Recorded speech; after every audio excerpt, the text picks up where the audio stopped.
ஆமேன். அல்லேலூயா. இந்த 9வது மாதம் விசேஷமான மாதம். ஆண்டவர் நமக்கு ஒரு நல்ல வாக்குத்தத்தம் தந்திருக்கிறார். அவைகளை நாம் தியானித்து திருவிருந்து எடுக்க போகிறோம், பந்தி எடுக்க போகிறோம். ஆமேன். சரி, வாசிங்க. எசேக்கியேல் புஸ்தகம் 36ஆம் அதிகாரம் 30ஆம் வசனம். வாசிங்க. இப்போ வாசிங்க. யாரை வாசிங்க? நீங்கள் இனிமேல் ஜாதிகளுக்குள்ளே பஞ்சத்தினால் உண்டாகும் நிந்தையை அடையாதபடிக்கு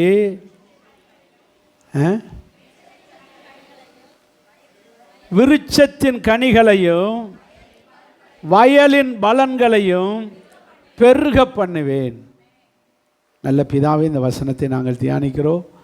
உம்முடைய பரிசுத்த பிரசன்னம் எங்களோடு இருப்பதாக. பரிசுத்த ஆவியினுடைய நடத்துதல் எங்கள் மேல் இருப்பதாக. பரிசுத்த ஆவியானவர் எங்களுக்கு போதிப்பீராக. You are pastor, you are teacher, lord அவர் காட், யூ டீச்சர்ஸ். அல்லேலூயா. எங்களுக்கு போதித்தருளும், சகல சத்தியத்துக்குள்ளும் எங்களை நடத்தும். சகல சத்தியத்தை எங்களுக்கு போதிங்கப்பா. நாங்கள் கவனமாய் கேட்டு உங்கள் போதனைகளை கேட்டு நாங்கள் பலப்பட எங்களுக்கு உதவி செய்யுங்க. இந்த வசனத்தை நேரத்தை எங்களுக்கு ஆசீர்வதிங்க. இந்த வசனம் இந்த ஜனங்களுக்குள்ளே போகக்கூடாதபடி பிசாசு கொண்டு வருகிற தடைகளை அகற்றி எல்லா இருதயத்தையும் காத்துக்கொள்ள ஜெபிக்கிறோம். இயேசுவின் நாமத்தில் பிதாவே, ஆமென். எங்கிட்டலாம் சொல்லலாம். அல்லேலூயா. அப்படியே உங்களுக்கு ஆகும். சரி, கவனிக்க வேண்டிய ஒரு சத்தியம். என்ன சொல்லுகிறார்? என்ன சொல்லுகிறார்? நீங்கள் நிந்தையை அடையாதபடிக்கு. எது? நிந்தையை அடையாதபடிக்கு. புறஜாதிகளுக்குள்ளே நிந்தையாய் இருக்கிறீங்க. அந்த நிந்தையை நீங்கள் அடையாதபடிக்கு உங்களுக்கு விருட்சத்தின் கனிகளையும் வயலின் பலன்களையும் பெருக பண்ணு. அப்போது ஆண்டவர் சொல்கிறாரு, கிறிஸ்தவ வாழ்க்கையிலே நிந்தைகள் வருகிறது. நிந்தைகள் என்றால் என்ன? அது அவமானப்படுறது, பரியாசம் பண்ணப்படுவது, கேலி செய்யப்படுவது, அப்படி தலக்குனிவை உண்டாக்குகிற காரியம். இப்படிப்பட்ட நிந்தைகளை நாம் அனுபவிக்கிறோம்.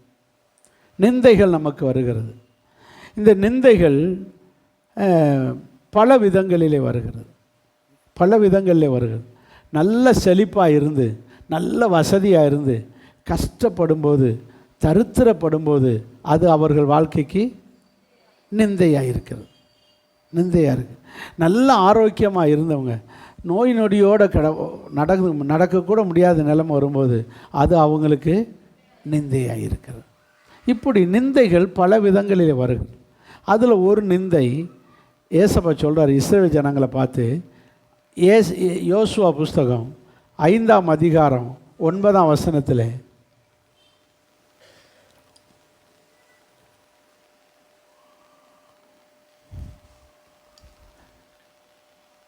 இன்று எகிப்தின் நிந்தையை உங்கள் மேல் இராதபடிக்கு புரட்டி போட்டு. என்ன நிந்தைக்கு பேர் வைக்கிறாரு? எகிப்தின் நிந்தை. ஏன் அப்படி எகிப்தின் நிந்தைன்னு பேர் வைக்கிறாரு? எகிப்திலே இஸ்ரவேல் ஜனங்கள் நிந்திக்கப்பட்டார்கள். என்ன அப்படி நிந்திக்கப்பட்டாங்க? அந்த ஊரில் ஓஹோன்னு வாழ்ந்தாங்க, செழிப்பாக இருந்தாங்க, வசதியாக இருந்தாங்க, சொத்து சுகத்தோடு இருந்தாங்க, ஆடு மாடுகள் செழிப்போடு இருந்தாங்க, பேர் புகழோடு இருந்தாங்க, மதிப்பு மரியாதையாக இருந்தாங்க. காரணம் யோசேப்புக்கு சொந்தக்காரரு. யோசேப்பு யார்? எகிப்து தேசத்தினுடைய ராஜாவுக்கு அடுத்த இடத்துல இருக்கிறாரு. கிட்டத்தட்ட ராஜா மாதிரி தான். இவர் சொல்கிறத யாரே கேட்பார்? ராஜாவே கேட்கணும். வேதம் அப்படி தான் சொல்லுது. யோசேப்பு அனுமதி இல்லாமல் ராஜா தன் கையை கூட அசைக்க முடியாது. கையை எடுத்து அந்த பட்டயத்தை எடுப்போன்னே, என்ன பட்டயத்தை எடுத்துக்கிட்டு இருக்க, கையை ஒழுங்காக வச்சுக்க, யார் சொல்லுவார்? யோசேப்பு சொல்லிட்டா ராஜா தொடக்கூட மாட்டார். அப்படி ராஜா யோசேப்பு அனுமதி இல்லாமல் பார்வோன் தொடுறதே இல்லை. அந்த அளவுக்கு பவர்ஃபுல்லான பர்சன். கிட்டத்தட்ட ராஜா மாதிரி இருந்தார். யார்? யோசேப்பு. அதனால அவங்க அண்ணன் தம்பி எல்லாம் சொந்த பந்தம் பூராமே யோசேப்பை ரொம்ப பயந்தாங்க, யோசேப்புக்கு மதித்தாங்க, யோசேப்புடைய சகோதரர்னு சொல்லி எல்லாரும் மதித்தாங்க. இப்படி மதிப்பு மரியாதையாக இருந்த யோசேப்புடைய சகோதரர்கள், இந்த இஸ்ரவேலர்கள் எல்லாம் யோசேப்பு செத்த உடனே, யோசேப்பு மரித்த உடனே அவ்வளவும் அப்படியே போச்சு. அவ்வளோ பேர் சொத்துக்களை பறிச்சுக்கிட்டாங்க, எல்லா சொத்துக்களையும் பறிச்சுக்கிட்டாங்க. அப்புறம் இவங்க சொத்தை பறிச்சுக்கிட்டு அதே வயலில் இவங்களை கூலி வேலையை செய்ய வச்சாங்க. அதே ஆடு மாடுகளை பறிச்சுக்கிட்டு அந்த ஆடு மாடுகளை மேய்க்க வச்சாங்க, கூலி செய்ய வச்சாங்க. அப்போ எப்படி இருக்கும்? நேற்று வரைக்கும் ஏன் வயல், இன்றைக்கி அதே வயலில் நான் யாராக இருக்கேன்? கூலிக்காரனாக இருக்கேன். வேலைக்காரன்றதோடு கூலிக்காரன். வேலைக்காரன் வேறு, கூலிக்காரன் வேறு. கூலிக்காரன் அதே வயலில் கூலி வேலை செய்கிறாங்க. அதே ஆடு மாடு, நேற்று வரை ஏன் மாடு ஏன் ஆடு, இன்றைக்கி அதே மாடை கூலிக்கு மேய்ச்சிக்கிட்டு இருக்கேன். இப்படி நிந்திக்கப்பட்டார்கள். இதை ஒழுங்காக செய்யலைன்னா அடித்தார்கள். அடி உதையை வாங்கிக்கிட்டு அந்த ஊரை விட்டு போகவும் முடியாமல், அங்கே வாழவும் முடியாமல் அப்படி நிந்திக்கப்பட்டு கிடந்தார்கள். இந்த இஸ்ரவேலர்களுடையதான நிந்தையை பார்த்த தேவன் அவர்களை எகிப்திலிருந்து விடுவித்து அவர்களுக்குன்னு ஒரு தனி தேசத்தை கொடுத்து, ஆபிரகாம் ஈசாக்கு யாக்கோபு வாழ்ந்த தேசத்தை கொடுத்து, அவர்களுக்கு ஆடு மாடுகளை கொடுத்து, அவர்களுக்கு வயல் நிலங்களை கொடுத்து, நீங்களாக விவசாயம் பண்ணி நீங்களாக உங்கள் ஆடு மாடுகளை வச்சு சாப்பிட்டுக்கிட்டு நீங்கள் சந்தோஷமாக இருங்கன்னு அவர்களை கொண்டு வந்து வாழ வைத்தார். அப்படி வைக்கும்போது சொல்கிறாரு, உங்கள் எகிப்து நிந்தையை மாற்றி போட்டுட்டேன், புரட்டி போட்டுட்டேன். இனி நீங்கள் எகிப்தில் இருந்த அடிமைத்தன வாழ்க்கை இல்லை, நீங்கள் சுயாதீனமாக இருக்கலாம். நீங்களே விவசாயம் பண்ணி விளைய வச்சு சாப்பிட்டுக்கலாம். உங்களுக்கு இந்த வயல் பூரா சொந்த வயல், இந்த நிலங்கள் திராட்சை தோட்டம் பூரா உங்களுக்கு சொந்த தோட்டம், இந்த வீடெல்லாம் உங்களுக்கு சொந்தமாக வீடு. கட்டாத வீட்டில் நீ குடியிருப்பாய். அப்படி கர்த்தர் குடியிருக்க வச்சு அவர்களை சுதந்திரமாய் வாழ வைத்தார். இப்படி எகிப்து நிந்தையை அவர்களை விட்டு என்ன செய்தார்? புறப்பட்டு போட்டார். அதே போல் ஒரு நல்ல குடும்பத்தில் பிறந்து நல்ல சூழ்நிலையில் வளர்ந்துருந்து அவர்கள் எதிர்பார்த்த காரியம் அவங்களுக்கு கிடைக்கலைன்னா அது அவர்களுக்கு எதாக இருக்கிறது? நிந்தையாக இருக்குது.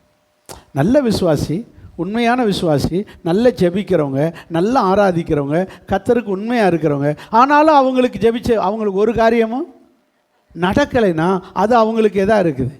நிந்தையாக இருக்குது. அப்படித்தான் அன்னாள் ஒரு நல்ல விசுவாசி, உண்மையான விசுவாசி. ஆனால் அவளுக்கு என்ன இல்லை? குழந்தை இல்லை. ஆனால் பெருமை பிடிச்சவ, சேட்டை பிடிச்சவ அவள் தங்கச்சி பெனினாள். சொல்லுங்கள், பெனினாள். சேட்டை பிடிச்சவ, திமிரு பிடிச்சவ, பெருமை பிடிச்சவ, அவளுக்கு பிள்ளை கிடைக்குது. இப்படித்தான் இருக்குது. விசுவாசிகளுக்கு ஒன்றும் நடக்க மாட்டேங்குது, ஆனால் துன்மார்க்கனுக்கு எல்லாமே நடக்குது. நமக்கே என்னடா இது இப்படி நடக்குது, என்ன செய்கிறாரு ஆண்டவர், அப்படித்தான் நமக்கு தோணுது. இதுதான் அண்ணன் அக்கா தங்கச்சிக்கிட்டே நடக்குது. அக்காவை தங்கச்சியும் ஒருத்தனை கட்டியிருக்காங்க, ஒரே ஆளை கல்யாணம் பண்ணியிருக்காங்க, எல்கானாவை கட்டியிருக்காங்க. தங்கச்சிக்காரிக்கு பிள்ளை இருக்குது, அக்காக்காரிக்கு பிள்ளை இல்லை. ஆனால் அக்கா தான் நல்ல விசுவாசி, அண்ணாளுக்கு பிள்ளை இல்லை, நல்ல விசுவாசி. ஆனால் எப்படி இருக்கும் வேதனை? அது அவளுக்கு என்ன இருக்குது?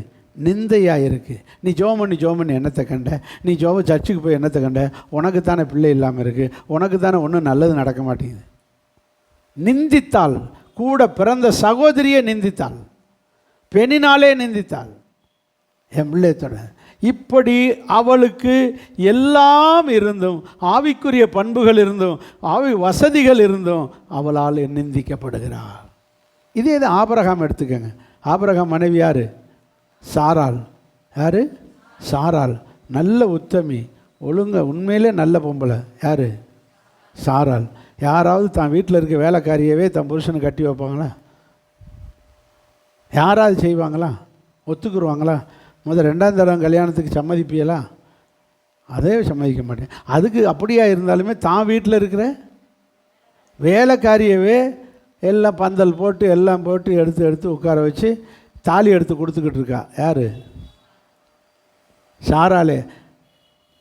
அத்தான் இந்த தாலி அவளுக்கு கட்டுங்க. யார் இப்படி செய்வா அந்த காலத்தில்? நல்லவ. யார்?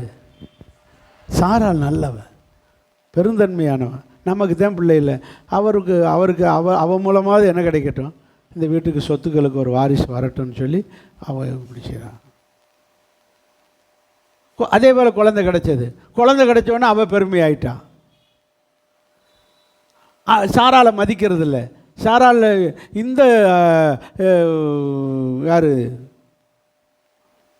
ஆபிரகாம், அவரும் பாருங்க அங்கே தான் போகிறாரு. இப்போ ஏன்னா அங்கே குழந்தை இருக்குது, குழந்தைய தூக்க வைக்க ஆகார் வீட்டுக்கே போக ஆரம்பித்தார். இவளுக்கு என்ன செய்ய முடியல, தாங்க முடியல.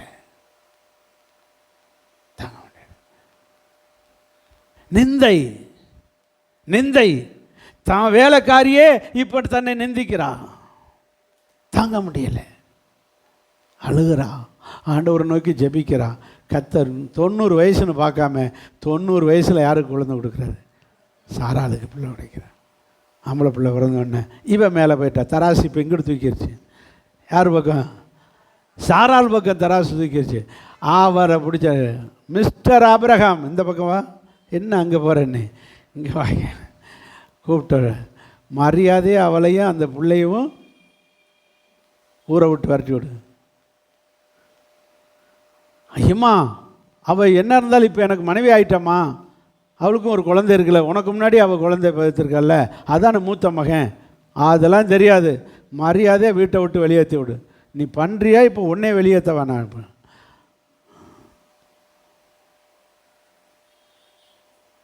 மனசு இல்லை, என்ன செய்ய, சாராள் இப்படி செய்கிறத இப்படி செய்வான்னு நினைக்கல, நிந்திக்கப்படுறது நான் என்ன செய்ய, வெளியேற்றி விட்டார். ஆகார் போயிட்டான், பிள்ளையை தூக்கிட்டு போயிட்டான். ஆனாலும் ஆபிரகாம் மனசு பூரா எங்கே தான், அப்பேர் சபா வண்ணாந்திர பகுதியில் போய் இருக்கிறாவ. இவர் கூடாரத்தை காலி பண்ணி வீட்டை காலி பண்ணி அங்கே போய் தான் பேர் சபாவில் வீடை போட்டிருக்காரு. ஏன்னா அவருக்கு இஸ்மவேலை மறக்கவே, மூத்த மகனில் கொல்லி வைக்க வேணும்ல, என்ன கொல்லி வைக்கிறதுக்கு இஸ்மவேலை மறக்க முடியல. இவர் பேர் சபா கொண்டு போயிட்டார் வீட்டை. இதான் நடந்தது, பெரிய கூத்து. அந்த கூத்து அவங்க குடும்பத்தில் நிந்தை, வசதி இருந்தும் பிள்ளை இல்லை என்கிற நிந்தை. நம்முடைய வாழ்க்கையிலும் சில காரியங்களிலே சில நன்மைகள் உலக பிரகாரமான ஆசீர்வாதம் இருந்தாலும் சில விஷயங்களிலே நமக்கு என்ன படுகிறோம், நிந்திக்கப்படுகிறோம். பரவாயில்ல, எந்த நிந்தையாக இருந்தாலும் என் கர்த்தர் நிந்தையை மாற்றுகிறவ. விசுவாசிக்கிறீர்களா? அல்லேலூயா. நம்முடைய ஆண்டவர் எல்லா நிந்தைகளையும் மாற்றுகிறவராக இருக்கிறார். நிந்தைகள் பலவிதம், எல்லாத்தையும் சொல்ல நேரம் இல்லை. அதில் ஒன்றை சொல்லுகிறாரு இங்கே வசனத்தில். வாசிங்க, எசேக்கியேல் 36:30.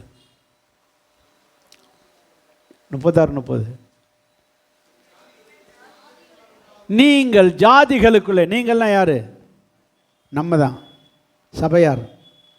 ஜாதிகளுக்குள்ளே சொந்த பந்தத்துக்குள்ளே, தெருக்காரங்களுக்குள்ளே, ஊர்காரங்களுக்குள்ளே பஞ்சத்தினால் உண்டாகும் நிந்தையை அடையாதபடிக்கு. எல்லா நிந்தையும் சமாளிச்சிடலாம், இந்த நிந்தை இருக்கு வருங்க. என்ன நிந்தை? பஞ்சத்தினால் வருகிற நிந்தை. இந்த நிந்தையை நீங்கள் இனி அடையாதபடிக்கு, இந்த பஞ்சத்தினால் வருகிற நிந்தை உங்களுக்கு வராதபடிக்கு உங்களுக்கு 2 நன்மை செய்ய போகிறேன். ஒன்று, விருட்சத்தின் கனி வாயும். இதை இப்போ பார்க்க வேண்டாம், நேரம் இருக்காது, அப்புறம் பார்த்துக்கிறோம். அல்லையா சொல்லுங்கள். இப்போ நம்ம கவனிக்க வேண்டிய சத்தியம், பஞ்சத்தினால் உண்டாகும் நிந்தைனா என்ன? பஞ்சம், பல பஞ்சம் இருக்குது. ஒன்று பொருளாதார பஞ்சம், விளைச்சல் இல்லாமல் ஊரே விளையாமல் சாப்பாட்டு பஞ்சம். என்ன பஞ்சம்? சாப்பாட்டு பஞ்சம். 2வது தண்ணி பஞ்சம். என்ன பஞ்சம்? குடிக்க கூட என்ன இல்லை, தண்ணி பஞ்சம். அப்புறம் என்ன பஞ்சம்? இப்படி பஞ்சங்கள் பலவிதம் இருக்குது. பொருளாதார பஞ்சம். இதில் மேஜராக பார்த்தீங்கன்னா இந்த பஞ்சம் எதனால் வருகிறது?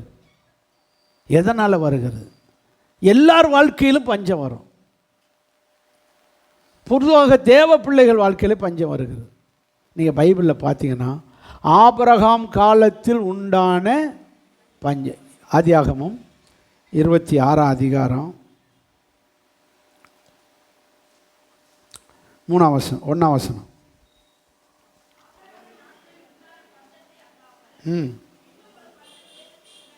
என்ன பஞ்சம் வந்திருக்கு? இன்னொரு பஞ்சம் யார் காலத்தில்? ஈசாக்கு காலத்தில். அப்போ ஆபிரகாம் காலத்தில் என்ன வந்திருக்கு? பஞ்சம் வந்திருக்கு. இப்போ யார் காலத்தில் வந்திருக்கு? ஈசாக்கு. அடுத்து யாக்கோபு காலத்திலும் பஞ்சம் வந்து தான் எல்லாரும் எகிப்துக்கு போனாங்க. எல்லாரும் எகிப்துக்கு போனாங்க. அப்போது பஞ்சம் நாம் ஆவிக்குரியவர்களாக இருப்பதினால் மட்டுமல்ல, பஞ்சம் வரணும்னு தேசத்தில் வரும். ஆனால் பஞ்சத்தின் மத்தியிலும் நம்மளை போஷிப்பார். அல்லேலூயா. பஞ்சத்தின் மத்தியிலும் நம்மளை கர்த்தர் நடத்துவார். ஆனால் இந்த பஞ்சத்தை சமாளிக்க நமக்கு கர்த்தர் வழிவாசலை காட்டுவார். ஆபிரகாம் பஞ்சத்திலே அவர் ஒரு தப்பு பண்ணார். என்ன தெரியுமா? எகிப்துக்கு போனார். அங்கே போய் வினையாக யாரை இழுத்துட்டு வந்தார்? ஆகாரை கட்டிட்டு வந்தார். ஆகார் வந்து எகிப்து தேசத்துக்காரி, வேலைக்காரி. சரிதானா? பஞ்சத்திலே எகிப்துக்கு போனார். ஈசாக்கு பஞ்சம் வந்தப்போ ஆண்டவர் சொன்னார், உங்கள் அப்பா போல் பஞ்சத்தில் எங்கே போயிடாத, எகிப்துக்கு போயிடாத, ஒழுங்காக நான் சொல்கிற இந்த கேரா ஊரில் இரு. 3ஆம் வசனத்தில் இருக்கும். 2ஆம் வசனம் 3ஆம் வசனத்து. எந்த ஊரில் இரு? அங்கே நீ வாட்டில் போய் உங்கள் அப்பா மாதிரி இன்னொரு ஆகாரம் இழுத்துட்டு வந்துடாது. நீ பேசாமல் இங்கே கடன்னார். எங்கே இருந்தார்? இந்த தேசத்திலேயே வாசம் பண்ணு, நீ போகாத, எகிப்துக்கு போயிடாத, உங்கள் அப்பா மாதிரி போயிட்டு நினைத்தா வம்பெழுத்துட்டு வந்துக்கிட்டு இருக்காத அப்படின்னு சொன்னார். யார்கிட்ட? ஈசாக்கிட்ட. அப்போ பஞ்சம் வருது. ஆனால் ஈசாக்கு பஞ்சத்தில் சமாளித்தார். என்ன செஞ்சார்? துறவை தோண்டினார். எது துறவுனா? கிணறு. கிணறு தோண்டினார். கத்த தண்ணீரை கொடுத்தார். அல்லையா? சொல்லுங்க பார்க்கலாம். அப்போ பஞ்சத்துக்கு அங்கிட்டு இங்கிட்டு கண்ணை பார்க்காம முழங்கால் போட்டால் நம்ம பஞ்சம் தீரும். இவருக்கு துறவை தோண்டினார், கிணற தோண்டினார். பஞ்சம் தீர்ற அளவுக்கு என்ன வந்துருச்சு? தண்ணி வந்துருச்சு. இதே மாதிரி கிணற தோண்டி இருக்கலாம். யார்? ஆபிரகாம். அவர் நைல் நதி பசுமையாக இருக்குது, அங்கே எல்லாம் நல்ல விளைச்சலாக இருக்குது, அங்கே போகிறேன்னு ஆட்டை பற்றிக்கிட்டு போய் ஆடை பற்றிட்டு பஞ்சம் முடிஞ்சோன்னு வர வேண்டிதானே. அங்கே யாரை இழுத்துட்டு வந்தார்? ஆகாரை இழுத்துட்டு வந்தார். அது வினையாக போய் வாழ்க்கையை இதாகி குடும்பமே ரெண்டாக உடஞ்சி சாராளுக்கு இதாகி மறக்க முடியாமல் இவர் ஆகார் இருக்கிற ஏரியா பக்கம் போய் வீடை மாற்ற, யார்? ஆபிரகாம். அங்கே போய் மாற்ற, அதுக்கு பிறகு இவருக்கு ஈசாக்கு வளர்ந்து பெரியவனை வர கத்தர் ஈசாக்கை பழி செலுத்துன்னு சொல்ல, இவர் கத்தருக்கு சொன்னார்னு சொல்லி பழி செலுத்த போக, நீ ஆகார் மேலே உள்ள நினப்பில் இஸ்மவேல் இருக்கான்ற திமிரில் என் பிள்ளையை கொண்டு போய் வெட்ட போயிட்ட நீ அப்படின்னு சொல்லி யார் சண்டைக்கு போக? சாராள் சண்டை ஓட, அதோட குடும்பம் ரெண்டா பிரிய, இன்னுமே உன் மூஞ்சியில் முழிக்க மாட்டேன், என் பிள்ளைய உன் கூட காட்ட மாட்டேன்னு இவ கூட்டிகிட்டு போய் எப்ரோனில் கொண்டு வச்சுக்கிட்டா. யார்?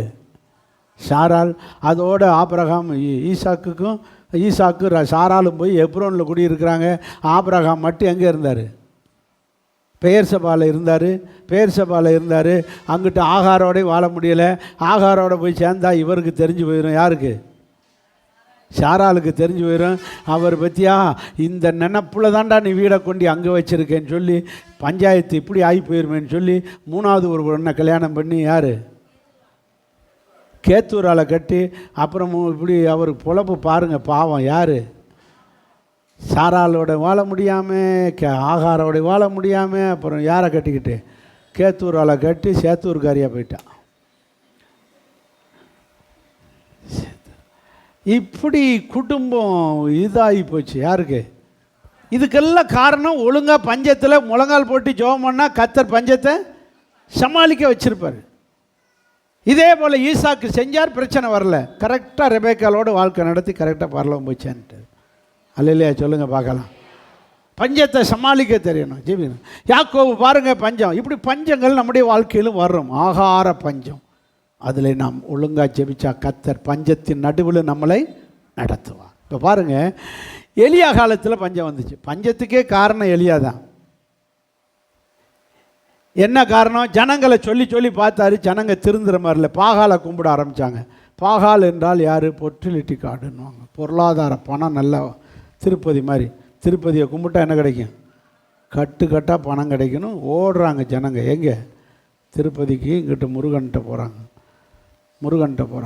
எத்தனை பேருக்கு தான் கொடுப்பாரு? முடியாது.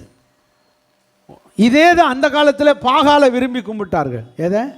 பாகாலை. கிறிஸ்தவர்களும் கும்பிட ஆரம்பித்தாங்க. அதனால எலியாவுக்கு கோபம் வந்தது.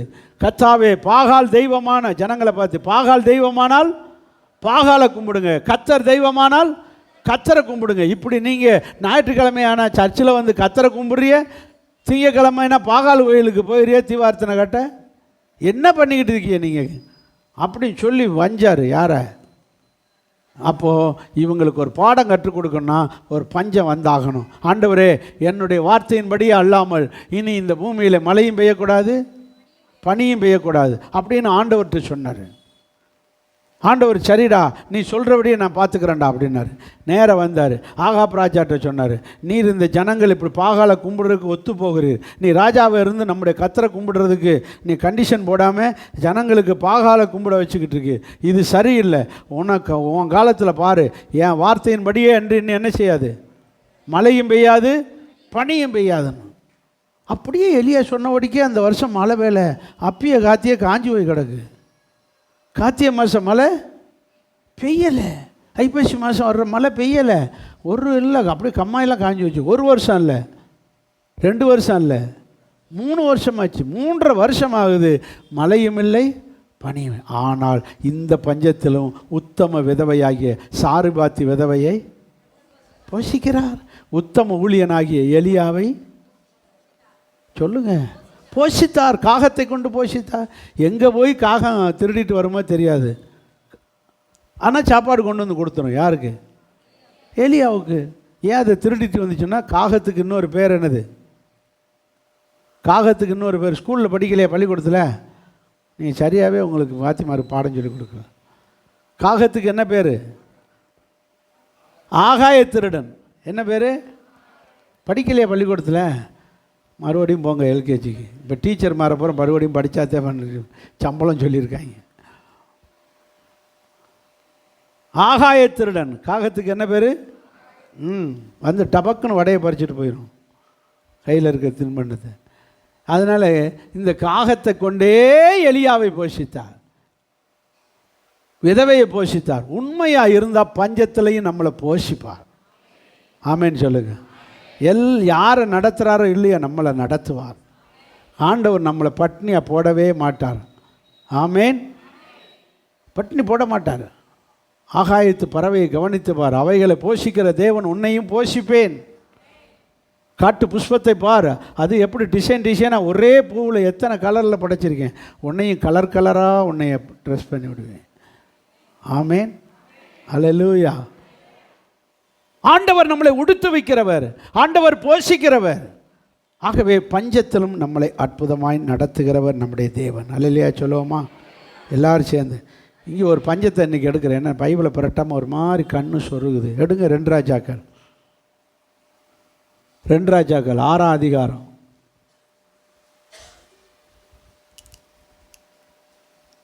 26ஆம் வசனம், 25லேருந்து வாசி.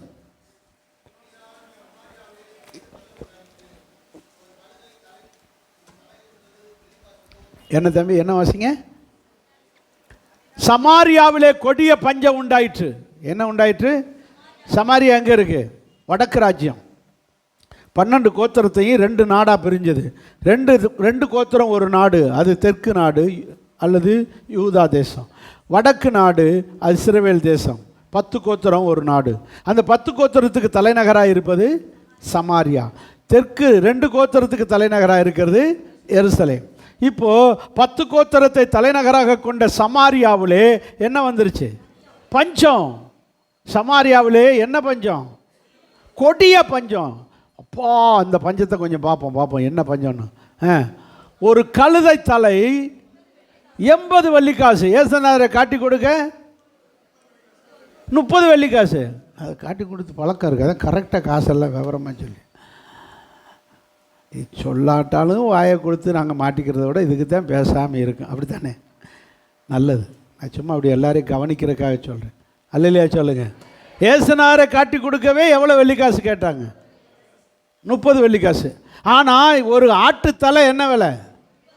கழுதையை திங்கிறதே பெரிய பாவம். அதில் கழுதை தலையை அந்த அளவுக்கு பஞ்சம். கழுதையை கூட விட்டு வைக்கலை, கழுதை தலையை கூட விட்டு வைக்கலை. அந்த அளவுக்கு கொடிய பஞ்சம். கழுதை தலை 80 விலை. எத்தனை வெள்ளிக்காசுக்கு?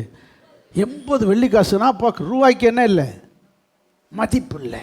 இந்த கொரோனா பீரியட்லேயும் பார்த்திங்கன்னா இஸ்ரேல் நாட்டை பற்றி இது இத்தாலி நாட்டை காட்டினாங்க. ஒரு பெரிய பணக்காரன் கொரோனாவில் 15 நாளாக கடை பூட்டி கிடக்கு. இந்த ஆள் சாப்பாட்டுக்குரியதை வாங்கி வைக்காமல் விட்டுட்டாங்க. சாப்பாட்டுக்கு கையில் சாப்பாட்டுக்கு வழி இல்லை, கட்டுக்கட்டாக பணம் இருக்குது. அங்கே பேங்க்லேயும் பணம் இருக்குது, பேங்க்கும் திறக்க முடியாது.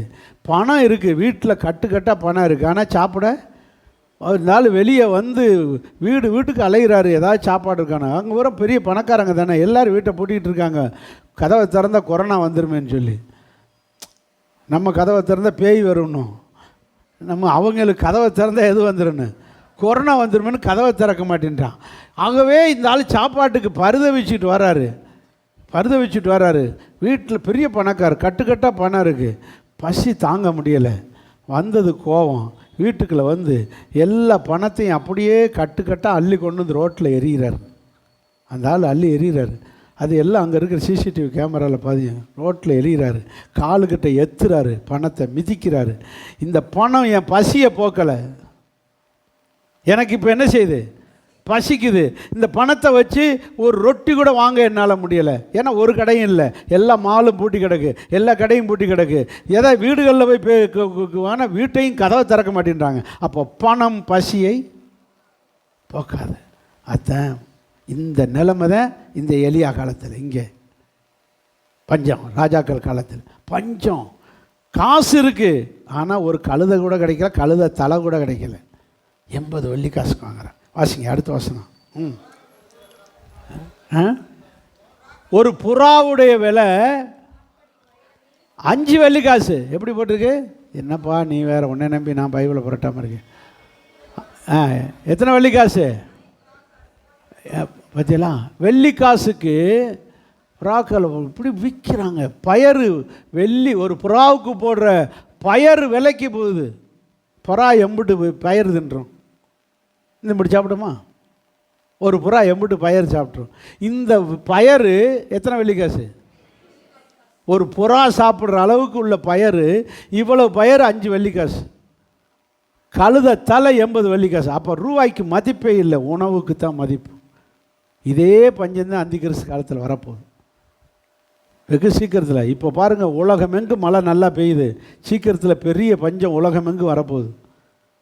அதான் அதனுடைய அறிகுறி. உலகமெங்கும் பெரிய பஞ்சம் வரப்போகுது.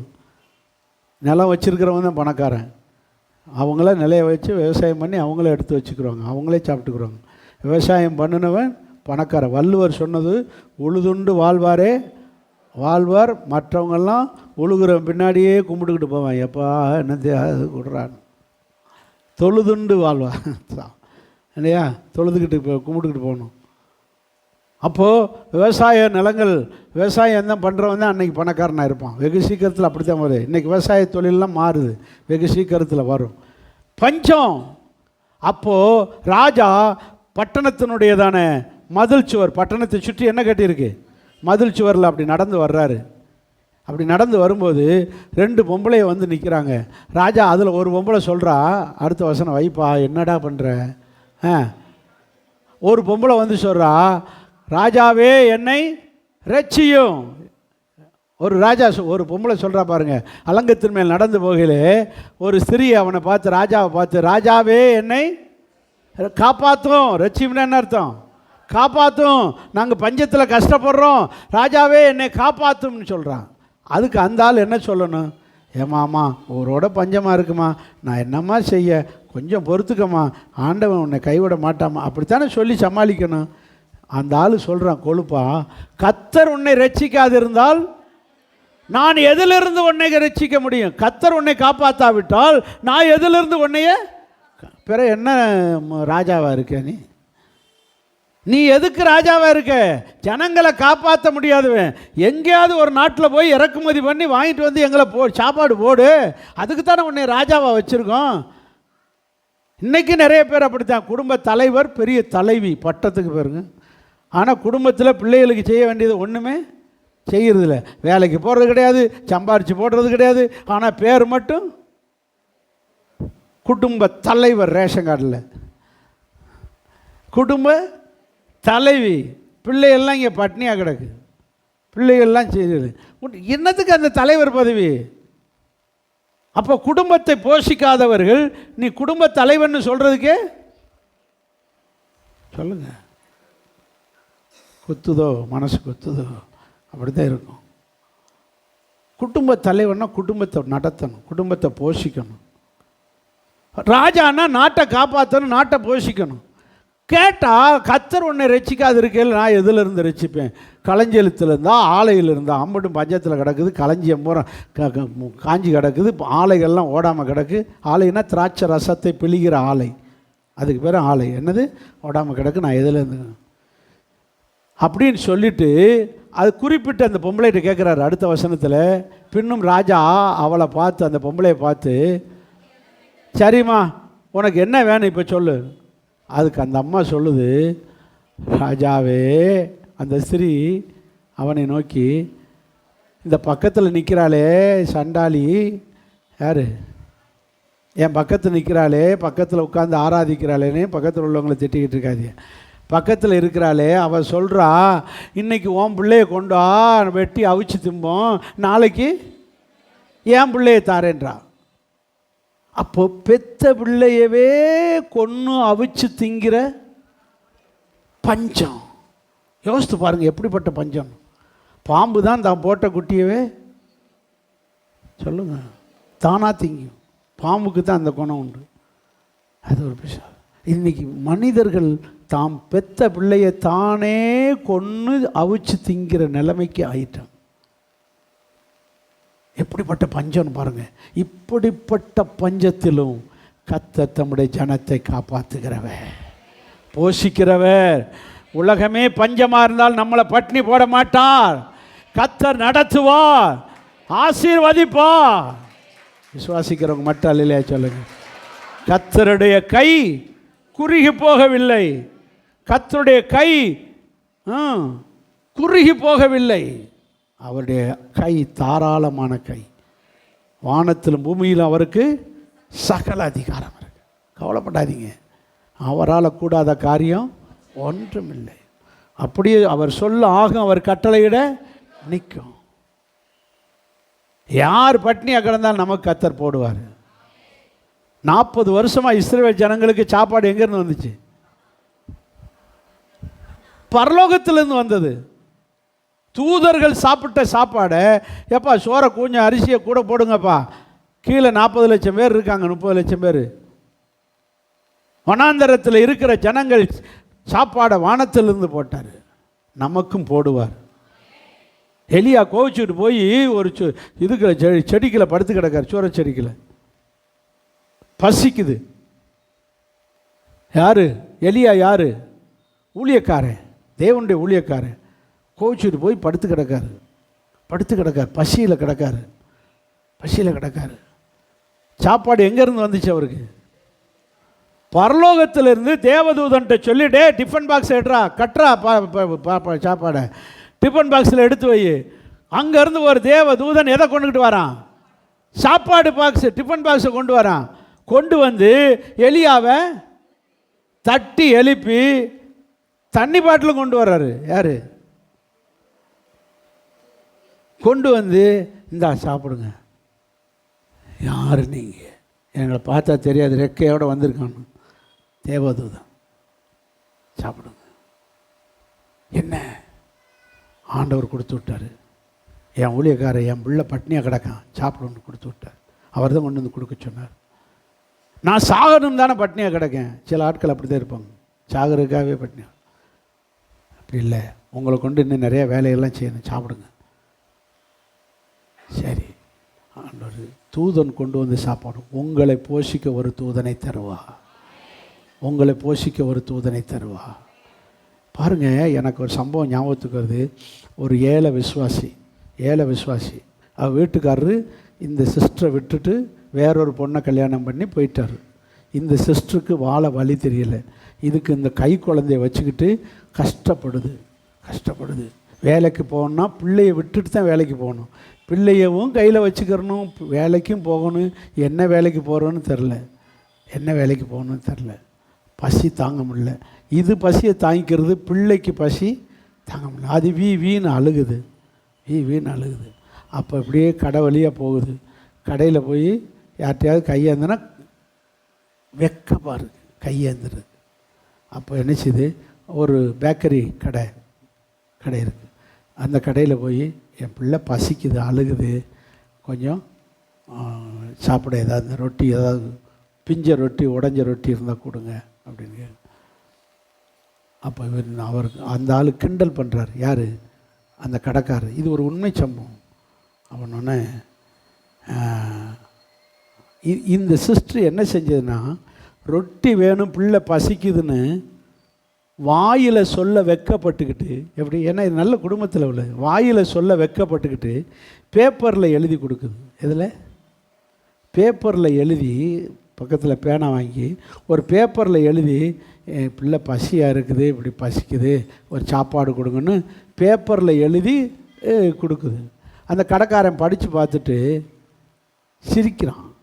பிச்சை இப்படியுமா எடுக்க ஆரம்பிச்சிட்டியே அப்படின்னு சொல்லி சிரிக்கிறான். சிரிச்சிட்டு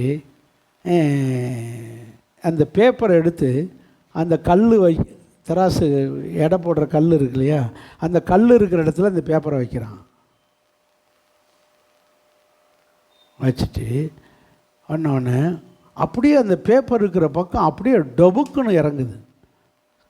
கல் இல்லை அதில். எனக்கு வச்சோடனே என்னோட ஆச்சரியமாக பார்க்குறான்.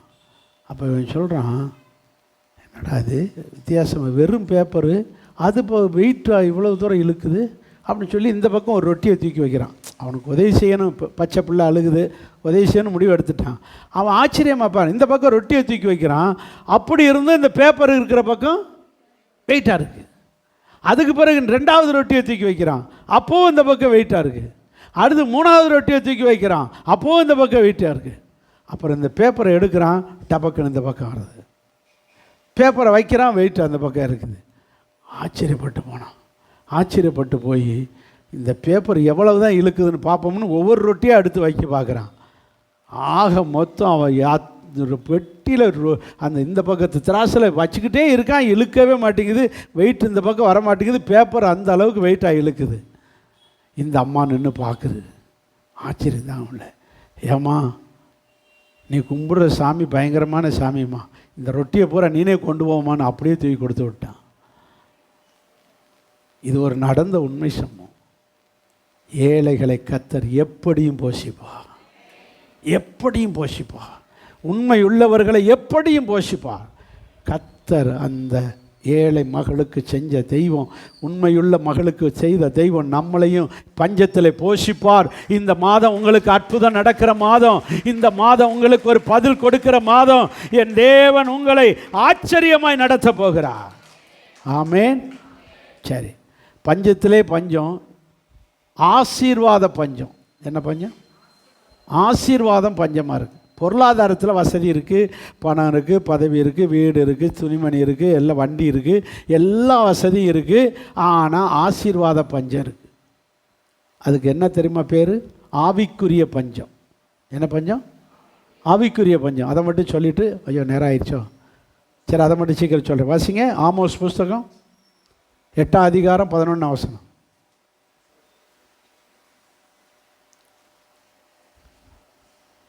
ஆமோஸ் 8:11 கடைசி வரியை பாருங்க. கர்த்தருடைய வசனம் கேட்க கிடைக்காத பஞ்சத்தை அனுப்புவேன் என்று கர்த்தர் சொல்லுகிறார். என்ன பஞ்சம்? என்ன பஞ்சம்? வசனம் கிடைக்காத பஞ்சம். கர்த்தருடைய வார்த்தையாகிய வசனம் கிடைக்காத கொடிய பஞ்சம். இதுக்கு பேர் தான் என்ன பஞ்சம்? ஆவிக்குரிய பஞ்சம். ஜெபம் இல்லாத பஞ்சம். ஜெபிக்கன்னு ஆசை இருக்கு, ஆனால் கூடி ஜெபிக்க ஆள் இல்லை, சர்ச்சு இல்லை, பாஸ்டர் இல்லை. இதுக்கு பேர் தான் என்ன பஞ்சம்? ஆவிக்குரிய பஞ்சம். பைபிள் படிக்கணும், பிரசங்கம் கேட்கணும் ஆசையாக இருக்கு, பஞ்சம், வசன பஞ்சம். இன்னைக்கு நிறைய பாஸ்டர்ஸ் பெருகிட்டாங்க, ஆனால் வசனத்தை சொல்லி கொடுக்கத்தான் ஒரு அளவு இல்லை. வேத அறிவு பாஸ்டர்மார்களுக்கே பைபிள் தெரில, ஊழியக்காரன்னு பேர் பைபிளை பற்றி சொல்ல தெரில. அப்படி அப்படியே வாசிட்டு போகிறாங்களோ இல்லையா, அதை விலைக்கு சொல்கிறதுக்கு என்ன இல்லை, விவரம் இல்லை, பஞ்சம் இல்லை, பைபிள் நாலேஜ் இல்லை, பாஸ்டர்மார்களுக்கே அதை அர்த்தம் சொல்ல தெரில. ஆகவே பஞ்சம், ஆவிக்குரிய பஞ்சம், ஜெபமில்லாத பஞ்சம். இன்னைக்கு பாருங்க, வட இந்தியாக்களில் ஆராதிக்க முடியலை, பஞ்சம். வசனம் சொல்ல விசுவாசிகள் சர்ச்சுக்கு போக முடியல.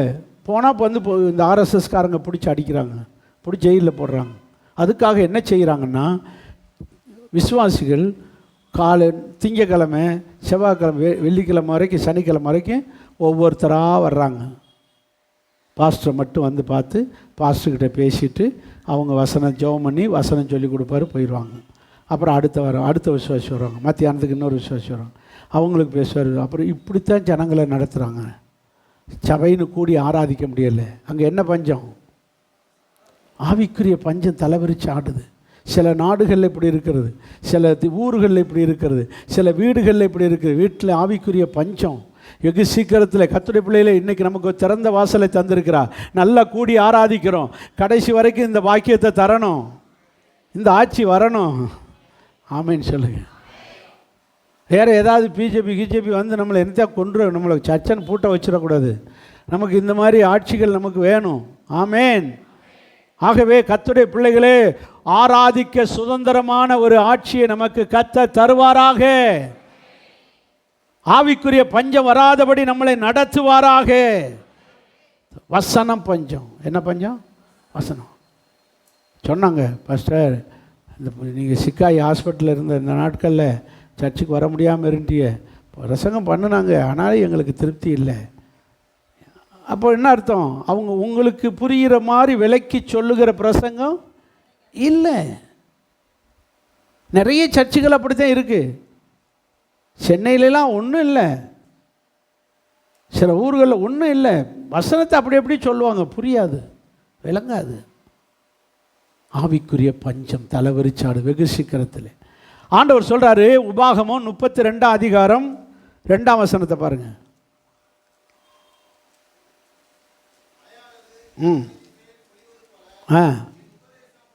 பத்தியலா, என் மலையானது பயிர்கள் மேலே பொழிவது போல என் உபதேசம் உங்கள் மேல் பொழியும்.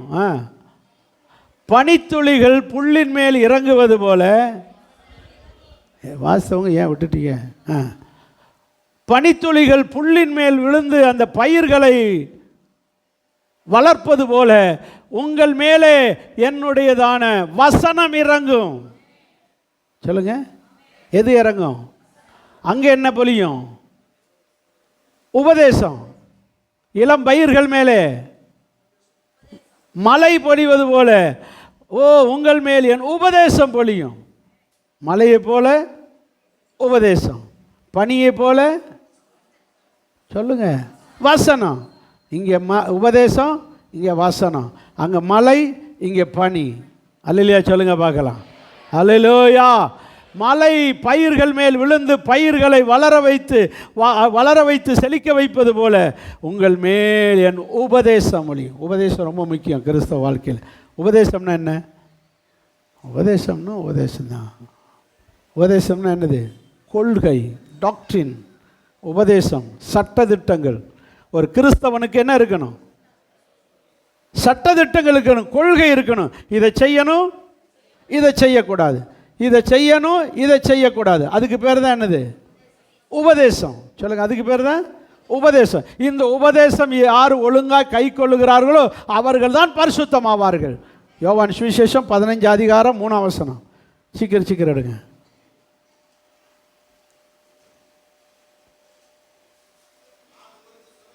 நான் உங்களுக்கு சொன்ன உபதேசத்தினாலே நீங்கள் இப்பொழுதே சுத்தமாகிறீர்கள். நம்மளை சுத்தமாக்குவது எது?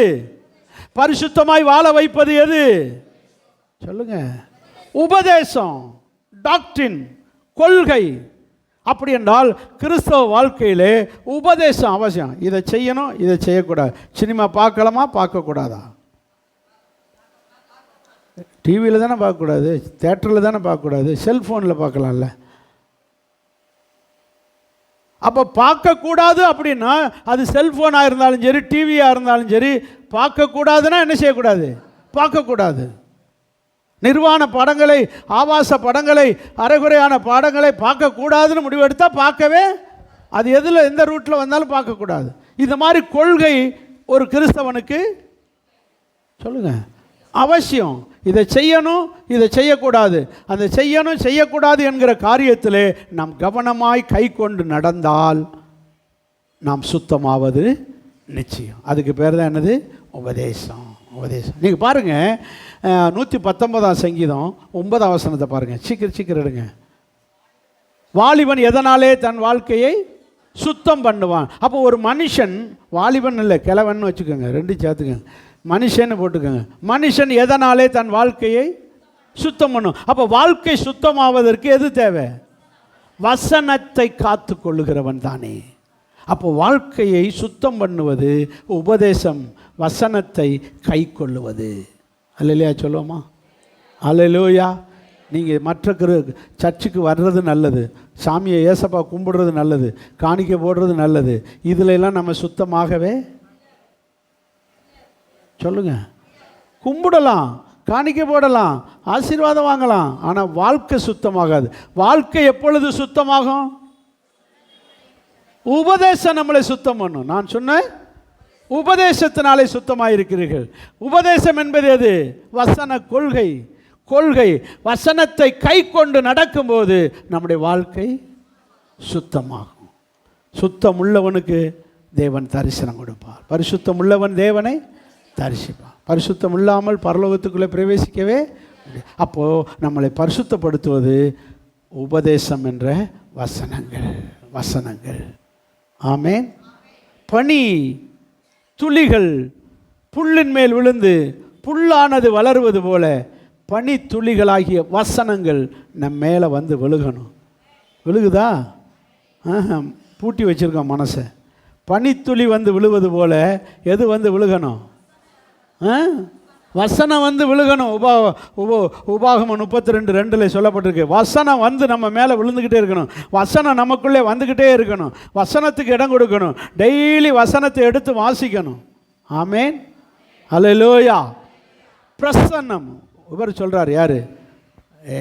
மோசே, உம்முடைய சமூகம் எனக்கு முன்பாக போகணும். 33 அதிகாரத்தில் உம்முடைய பிரசன்னம் எனக்கு தேவை. இவ்வளோ நேரம் நல்லா ஜெபம் பண்ணுறோம் இல்லையா? அது என்ன உணரணும்? பிரசன்னம் உணரணும். பிரசன்னம்னா என்னது? சமூகம். பிரசன்னம் எப்படி சொல்லியிருக்கு?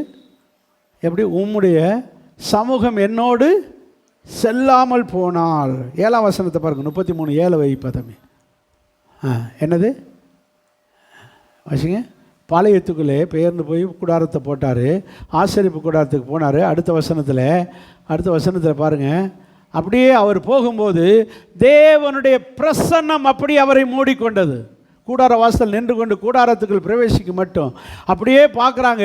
ஒரு மேகம் அப்படியே அவரை வந்து என்ன செய்யுது? அடுத்த வசனத்தில் வைங்க, 9 வாசிங்க பாரு. ஒரு மேகஸ்தம்பம் இறங்கி அப்படியே அவனை மூடிக்கொண்டது. பேசுகிறார் அவர்கிட்ட. எதுலேருந்து? மேகஸ்தம்பம். நீங்கள் ஊட்டி கொடைக்கானலில் போனால் இந்த மிஸ்ட்டு எது? மேகம். அப்படியே வந்து நம்மளை உடம்பை தழுவிக்கிட்டு போகும்.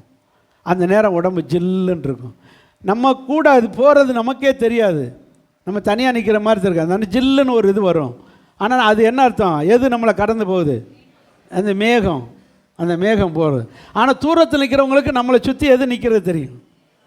அந்த மேகம் நிற்கிறது தெரியும். நான் சொல்ல போகிறேன். இதே போல் தான் நம்ம நல்லா ஜெபிச்சோம்னா, கவனிங்க, நம்ம நல்லா கண்ணை மூடி ஒழுங்காக ஜெபிச்சா ஒரு மிஸ்ட் இறங்குவது போல் அந்த பிரசன்னம் இறங்கும். அப்படியே நம்மளை மூடிக்கிறோம்.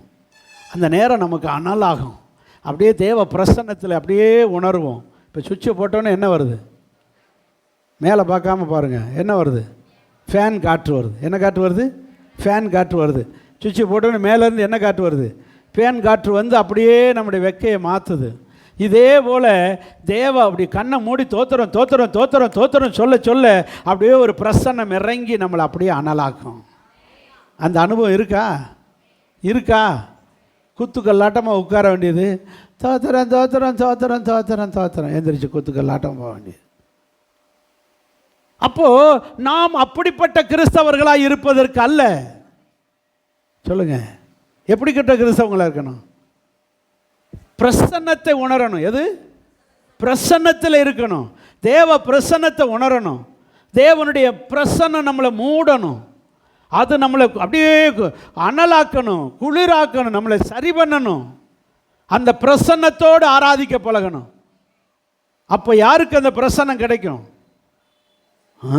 சுத்தமாக விரும்புகிறவர்களே, துதிக்கிறவர்களே, அந்த பிரசன்னத்தோடு ஆராதித்து, இன்றைக்கி நான் தேவ பிரசன்னத்தை உணர்ந்தேன். அது வரும்போது நம்மளை அப்படியே ஷேக் பண்ணும், நம்மளை குதிக்க வைக்கும், அந்நிய பாஷை பேச வைக்கும், நல்லா துதிக்க வைக்கும்.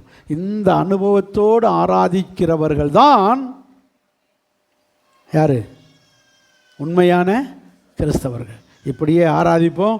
நம்மளை கர்த்தர் எல்லா எகிப்தின் நிந்தைகளையும் மாற்றி போடுவார். ஆமென்.